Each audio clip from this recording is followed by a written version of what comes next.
Hey, so welcome to Go Talk episode 1. This is a series that I want to do about the Australian goat industry and talk about a variety of controversial topics in the industry itself.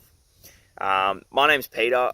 I'm a goat farmer and a cattle farmer out in Gore, Queensland. So I'm about 3.5 hours southwest of Brisbane in a place called Gore.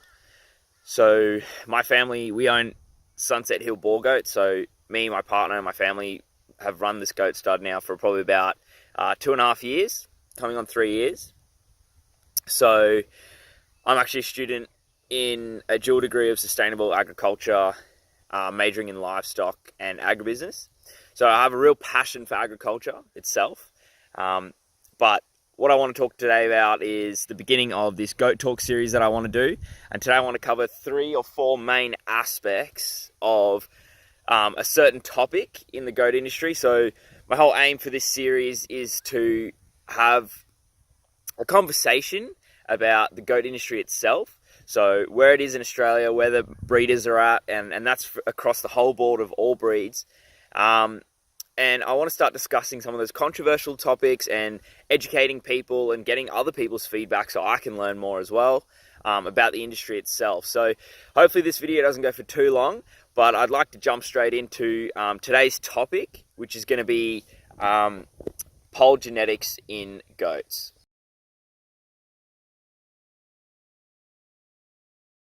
On this topic, and that's going to be for every sort of Goat Talk episode, and hopefully further on I can start interviewing people that I've discussed and these topics with and talk to in the goat industry about all these topics, and start getting the conversations really going, getting people's feedback and starting to really discuss all of these topics, and where we want the collaboratively where we want the industry to be.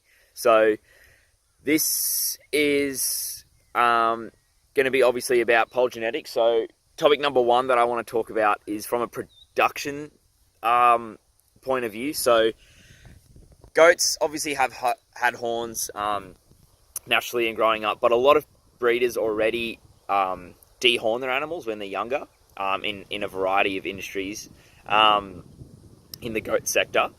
So they do this because they obviously realize that there's no need for their horns in their production system. So I think without having to go and dehorn your animals, why would you not want to breed animals that are already polled? So that saves you having to obviously dehorn your animals in a production sense. So you're saving money and you're being more efficient.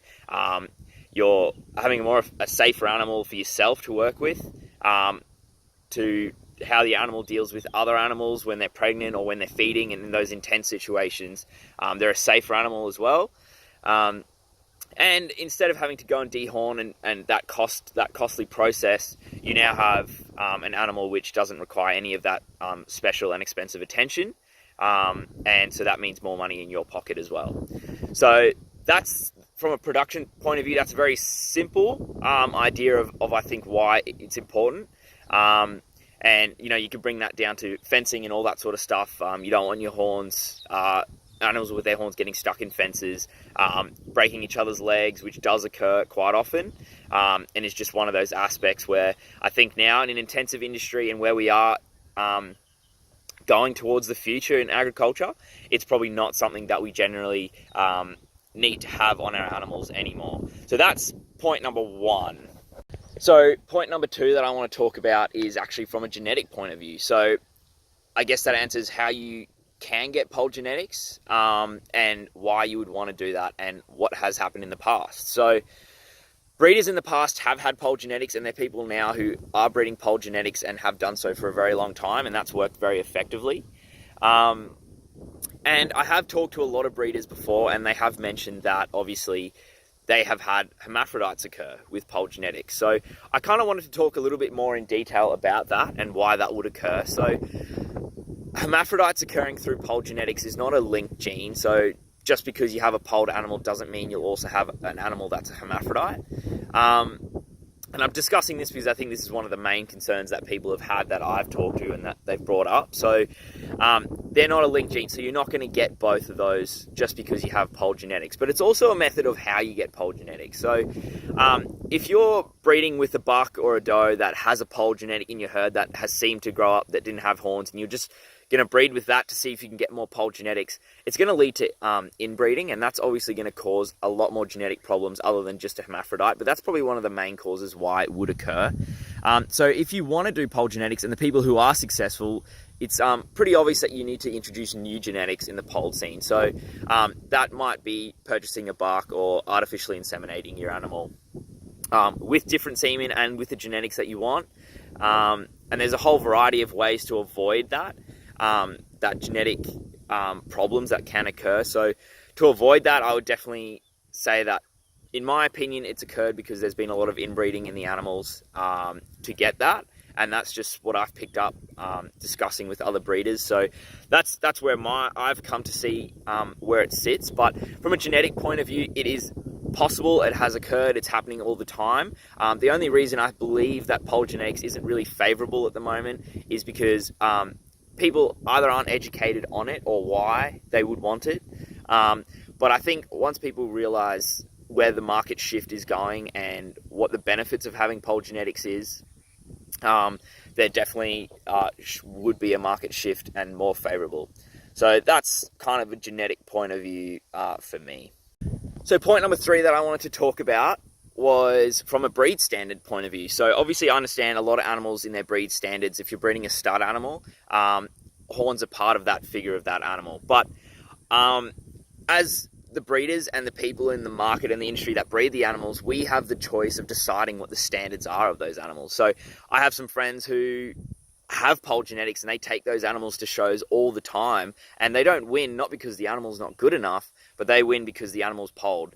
And that's just where it is, and that's what the standards are, and we understand that. But remember, we're judging animals based on a purpose, not just a look. And how valuable they are to an industry, an agricultural industry, and their purpose. So horns doesn't add to an animal's purpose in terms of whether you're breeding it for milk or for meat or for wool or whatever you're doing. Cashmere. So whatever you're breeding these animals for, their purpose, the horns doesn't add any value to that or take away from that. They're not an added benefit to the animal once they're actually sold. So, and when you're selling, I guess, genetically to other breeders, if you're a stud breeder and that sort of stuff, the only reason you're doing that is because it's a breed standard. But if that was to shift tomorrow, if people and the market shifted and decided that they didn't want they didn't want horned animals, and that shift happened, then you guys and all of us would be pretty quick to adapt that and try to change that very quickly. So that's just a quick quick few ideas on why I think polled genetics is quite important. That I'm obviously someone that believes that it's something that should occur in the market. It occurs in other industries and has for a very long time in other species.